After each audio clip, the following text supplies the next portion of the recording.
Joker and I broke up. I wanted a fresh start. But it turns out I wasn't the only dame in Gotham looking for emancipation. Spectacular news! Miss Quinn, she belongs to me. Who are you guys?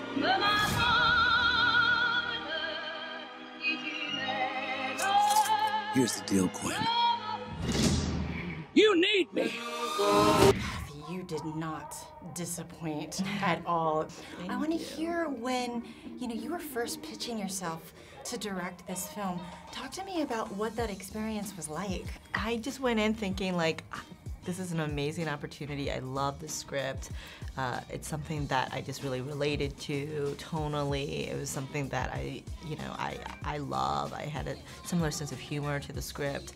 And so I just went in and was like, this is how I would love to do it. And I think this would be a really awesome, different type of movie. And thankfully, I think everyone saw, everyone wanted to make the same movie. Chris.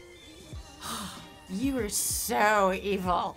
Absolutely evil, to the point where almost unrecognizable as Chris Messina, which I'm sure is absolutely the point.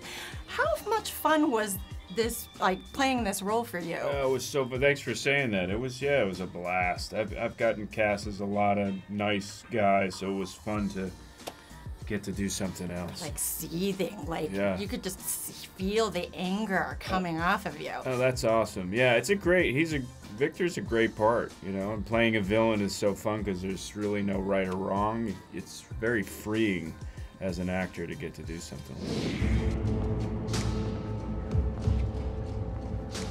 that. They're all here for me. Aren't they?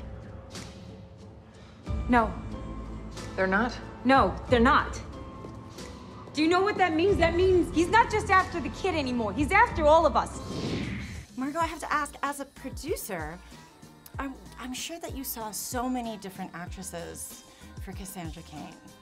I want to know what it was about Ella that you were like, this is going to be my sidekick. It's a really great question. I mean, she blew us away. She was also about 1.5 feet shorter when she came into it. She's growing at an alarming rate. It's scaring me. You're like, almost as tall as me now. But no, she was just insanely real and grounded. She didn't have, the child actor forced thing, which I feel like perhaps with some young actors, if it's being drilled into them, it starts feeling quite robotic and you lose that authenticity. With Ella, everything that came out of her mouth felt like she was saying it for the first time, but also like she was saying it as that girl. Like I could picture her in that situation. And there was just a chemistry when we were kind of doing our banter and our dialogue. It had a rhythm to it. It just felt right. It's hard to explain chemistry sometimes, but I felt like we just kind of had that. I have to say that watching Ella on screen, I know. And I actually just spoke with Margot. She said that you, at some point, were like, yeah, because they had me read with several versions of Cass early on to do the chemistry read for Cass. And yeah, Cathy, after reading with all of them, she said, so what do you think? And I was like, listen, hands down, it's Ella. I worked when I was really young as well, and so I can spot it. I can recognize it. She's just so authentic. She was able to be present. I would throw things at her and improvise. And I mean, one minute she was in tears, and the next minute she's freaking cracking you up. I mean, she's got such range, and it's really not something like that you can teach a child. It's either there or it's not. I mean, you can refine it, you can give them the craft, the tools and stuff like that, but she's just a natural. Oh. Talent is can never be created or destroyed. It just is. It exists, and seeing her grow on set was really heartwarming. Well, actually, and to even see her just grow, she is like literally growing as we speak. It's annoying. It's so rude. Well, Ella, this was your very first feature film. I want to know how you felt you've grown as an actor and what you've learned from these veterans. It's so crazy. I definitely did feel like I grew so much, like mentally and basically. But they taught me so much, and I feel like my knowledge in acting is better because of them. And I think that I'm still growing, and I'm still learning about how to be an actor and how to work in the industry, and hopefully, I don't know. I'm excited to see where this takes off. Well, I have to say that Birds of Prey is a pretty good, like, jumping off point. There are worse ways to get you started. Yeah. Talk to me about what it was like, the girl gang off camera.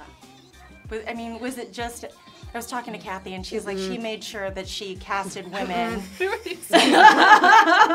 Was this Rosie in the middle, Rosie in the middle.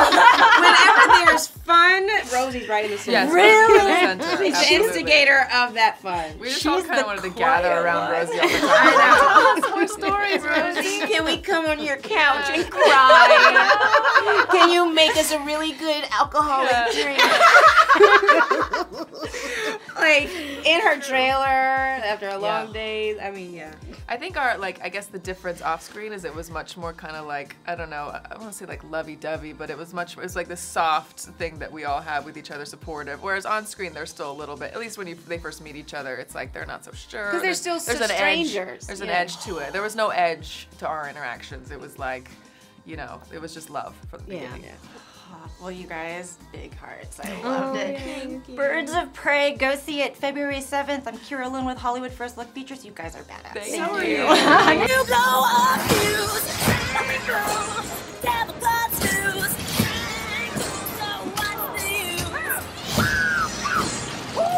Turn it up! Sky kicks in, devil God's news. Blow, blow, blow, blow, blow your fuse. When you fall in love. Oh shit, is that a hyena in a bathtub? I named him Bruce after that hunky Wayne guy. Shh.